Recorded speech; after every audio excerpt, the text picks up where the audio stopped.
The data is in, and we have additional bank runs happening right now, specifically in the crypto sector, yet again, taking the money from their depositors. So what we're saying again, and I'm going to go over this in a minute, a bank out in California called Silvergate Bank is absolutely getting destroyed right now as a result of horrible investments, and specifically as a result of the cryptocurrency continued meltdown. Now, the interesting thing, and really what I want to point out, is as a result of all, FTX, the Silvergate company, continue crypto decline, that's going to potentially put more and more stress and financial pressure and hardship on normal FDIC insured banks. Now, it is possible that banks in 2023 or 2024 and even on, as a result of the Dodd-Frank Wall Street Reform Consumer Protection Act, right? And what that means is if a bank is suffering, just like Silvergate, if they're suffering, they have a legal right to take the money of their depositors, some or all of the money. And a lot of times, you guys, unless it's FDIC insured, you can't do anything about it, right? Again, and we saw that in FTX. We're now seeing that with a much larger bank in California, right? That essentially just took all of their depositors' money. So we're going to go into some articles today and really get a better idea what the heck is going on in the banking industry. What do we do, right? Where do we put our money? Do we keep it liquid? Do we buy gold or silver or treasuries? What do we do? And I'm just going to say this. I believe what we should do overall is maybe we invest in 10, maybe we invest in 6-month treasuries, but definitely we probably should have multiple bank accounts so we don't get completely wiped out in the event one of these major banks starts doing bank runs. Think about how scary that could be. So again, one thing that I might want to suggest is multiple bank accounts. But regardless, guys, let me show you what's happening. Let's jump into some articles right now. The name of the article is Silvergate Warns of More Losses, Viability of its Business After Crypto Crisis. So they got sucked into the crypto crisis. Really, really crazy to see that happen to a bigger bank, you guys. So it's not just FTX now. We're actually having brick and mortar banks basically go out of business, take people's money, do bank runs. This is absolutely insane, and it's probably just a sign of things to come. Let's read a little bit more about this. San Diego's crypto-friendly Silvergate Bank has disclosed that its financial health has taken a turn for the worst amid continued troubles plaguing the digital currency industry, raising questions about its ability to remain a going concern. Crypto, you guys, is getting absolutely smashed right now. A lot of people are suffering, to be honest with you. And a lot of people are losing their COVID savings and their life savings. These bank runs are they're super scary. Let's be honest. We want to make sure that our hard-earned savings is safe. How can we do that if there's bank runs going on and crypto collapses every other day, it seems like? Let's read this. So Silvergate, which tailored its business toward providing deposit accounts, fund transferred, a real-time payments network, and other banking infrastructure to the cryptocurrency industry, revealed that it has suffered additional losses in January and February from the sales of debit securities that backstopped its crypto-related deposits. Those losses will put pressure on the FDIC-insured bank regulatory capital reserves and could result in the company and the bank being less than well capitalized. That's crazy. It's an FDIC-insured bank. They had a total meltdown in crypto. Really, really surprising here stuff, guys. Really, really surprising that they got wrapped up in this. Silvergate said in a filing with the U.S. Securities and Exchange Commission on Wednesday.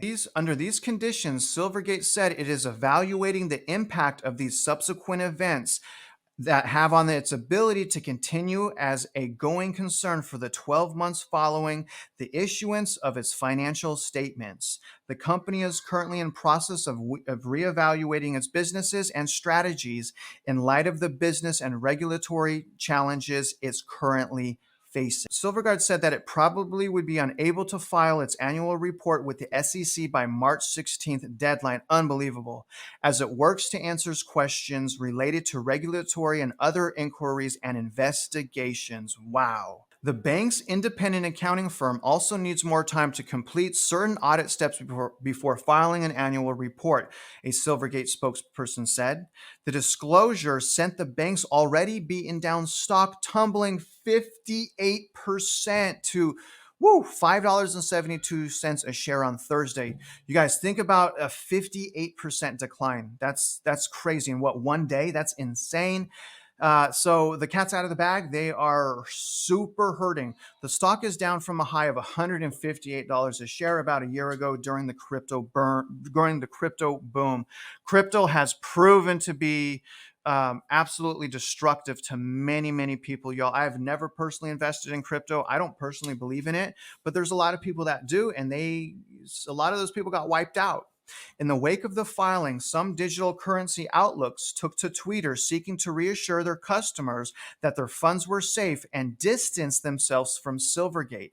Coinbase posted that in light of recent developments and out of an abundance of caution, Coinbase is no longer accepting or initiating payments to or from Silvergate.